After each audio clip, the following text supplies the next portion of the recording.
नाम है inspection versus testing. तो इसमें जो पहला पॉइंट वो ये लिखा है फर्स्ट लाइन पे कि जो inspection and testing are verification techniques. तो अब ये दोनों जो टेक्निक्स हैं ये किसके अंडर आती हैं? वेरिफिकेशन टेक्निक्स के अंडर आती हैं। तो जो सेकंड लाइन है उसमें लिखा हुआ है कि both should be use during validation and verification process, यानी जो दोनों टेक्निक्स हैं टेस्टिंग और इंस्पेक्शन, ये किस टाइम यूज़ होती हैं? जब सॉफ्टवेयर को वेरीफाई या वेरिफिकेशन उसकी या वैलिडेशन की जा रही हो उस टाइम पे यूज़ होती है इंस्पेक्शन और टेस्टिंग। अच्छा, उसके बाद जो नेक्स्ट पॉइंट है, inspection can check the conformance with the specification but not conformance with the customer real requirements. तो इंस्पेक्शन में एक्चुअल में होता क्या है कि हम लोग जो सॉफ्टवेयर की स्पेसिफिकेशन है जो यूज़र ने बताई होगी कि मुझे ये सॉफ्टवेयर चाहिए, उसमें ये चीज़ होनी चाहिए, उसके अगेंस्ट चेक करते हैं, ना कि हम लोग इसको कस्टमर की जो रियल रिक्वायरमेंट्स हैं या एक्सपेक्टेशंस हैं उनके अगेंस्ट चेक करें। तो अब इस पॉइंट को जो थोड़ा मैं फर्दर इलेबरेट करूंगा, तो अब जो इंस्पेक्शन है वो एक स्टैटिक एक्टिविटी है। स्टैटिक का मतलब क्या होता है? उसमें हम लोग जो सॉफ्टवेयर है या उसका जो कोड है उसको रन करके एग्जीक्यूट करके नहीं चेक करते, ठीक है?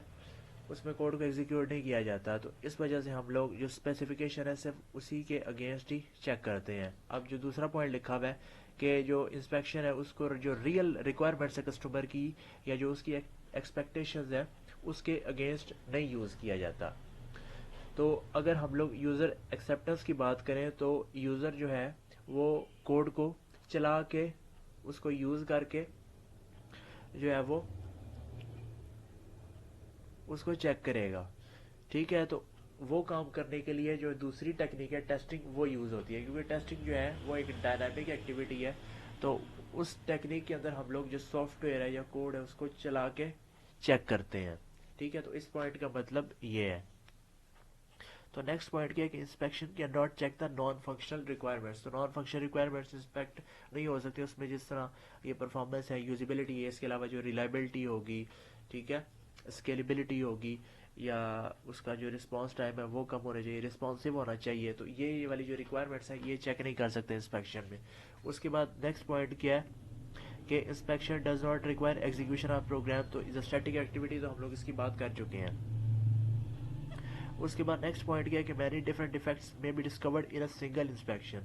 फॉर एग्जांपल, एक कोड है 10 लाइनों का, ठीक है? तो अब क्या होगा, इंस्पेक्टर जो इंस्पेक्शन करेगा उसने आइडेंटिफाई किया कि फिफ्थ लाइन पे भी जो है डिफेक्ट है, नाइन्थ पे भी है और टेंथ पे भी है, यानी इन अ सिंगल इंस्पेक्शन उसको पता चल गया है कि यानी ये 3 तरह के डिफेक्ट्स हैं इस 10 लाइनों के कोड में, ठीक है? तो इस पॉइंट का मतलब ये है। अब अगला जो पॉइंट है, in testing one defect may mask other so several executions are required. Testing में क्या होता है? Testing is a dynamic activity, तो कोड को चलाना पड़ेगा। फॉर एग्जांपल, अगर वो एग्जांपल लेते हैं कि 10 लाइनों का कोड है, तो जब उस कोड को एग्जीक्यूट किया तो फिफ्थ लाइन पे जो है वो डिफेक्ट आ गया। तो अब उससे क्या होगा कि अभी तक इस पॉइंट ऑफ टाइम पे तो एक ही डिफेक्ट जो है वो आइडेंटिफाई हुआ है, इसके बाद कितने हैं वो तो पता ही नहीं चल सकता। वो कब पता चलेगा? जब जो फिफ्थ लाइन का डिफेक्ट है उसको रिमूव किया जाएगा, ठीक है, तब पता चलेगा। तो इस पॉइंट का मतलब ये है ना, one defect may mask other, यानी जो एक डिफेक्ट है वो बाकियों को मास्क कर देगा, मास्क कर देगा, हाइड कर देगा। सो जब तक उसको रेक्टिफाई नहीं किया जाएगा तब तक बाकी जो डिफेक्ट्स हैं उनका पता नहीं चलेगा। तो इसके लिए जो है सेवरल एग्जीक्यूशन, यानी सेवरल टाइम्स कोड को एग्जीक्यूट करने की जरूरत पड़ेगी।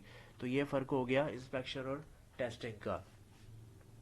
उसके बाद नेक्स्ट पॉइंट क्या कि reuse domain and programming knowledge of the viewers likely to help in preparing checklist, ठीक है? अब इसमें ये है कि जो भी इंस्पेक्शन कर रहा है, ठीक है, उसका जो डोमेन नॉलेज है प्लस प्रोग्रामिंग का जो बैकग्राउंड है वो स्ट्रांग होना चाहिए, ताकि उसको पता हो, उसको पता चल सके, यानी जिस डोमेन पे वो काम कर रहा है या जिस प्रोग्रामिंग लैंग्वेज पे वो काम कर रहा है, ठीक है, या जिसको इंस्पेक्ट कर रहा है, कि उसमें जो मिस्टेक्स हैं वो कौन कौन सी कॉमनली हो जाती हैं, ठीक है? इसलिए उसका जो बैकग्राउंड है वो थोड़ा स्ट्रांग होना चाहिए, ठीक है? अब जो लास्ट पॉइंट है इंस्पेक्शन का वो ये आखिरी लाइन इस पे लिखा हुआ है, this inspection are very effective technique for discovering error in a software program, ठीक है? अब इंस्पेक्शन और टेस्टिंग में एक जो कॉमन चीज़ है वो ये है कि दोनों जो टेक्निक्स हैं वो जो डिफेक्ट्स हैं उनको डिस्कवर करने के लिए, उनको आइडेंटिफाई करने के लिए, ان کو ہائی لائٹ کرنے کے لیے یا انکور کرنے کے لیے یوز ہوتی ہیں. ٹھیک ہے, اب یہ ان دونوں میں کامن چیز ہے, انسپیکشن میں اور ٹیسٹنگ میں. اس کے بعد پری کنڈیشنز کیا ہے؟ انسپیکشن سے پہلے کی جو اسپیسیفکیشن ہے وہ اویلیبل ہونی چاہیے, جس کے اگینسٹ جو ہے وہ انسپیکشن کر رہے ہیں. Team members must be familiar with the organisation standards. جو آرگنائزیشن کے اسٹینڈرڈز ہیں ٹیم ممبر کو ان کو پتہ ہونا چاہیے, لائک کوڈنگ اسٹائل کیا ہے, نیمنگ کنونشنز کیا کیا ہے. ٹھیک ہے, کانسٹینٹس کے لیے, ویریبلس کے لیے, فنکشنز کے لیے, پوائنٹرز کے لیے. اور اس کے بعد syntactically code must be available to the inspectors. ٹھیک ہے, اب جو کوڈ اویلیبل ہوگا آبویس ایسی بات ہے کہ وہ سنٹیکٹیکلی کریکٹ ہونا چاہیے. وہ اس کو چلا کے تو نہیں دیکھیں گے, بٹ اس میں سنٹیکٹیکلی کوئی مسٹیک نہیں ہونی چاہیے.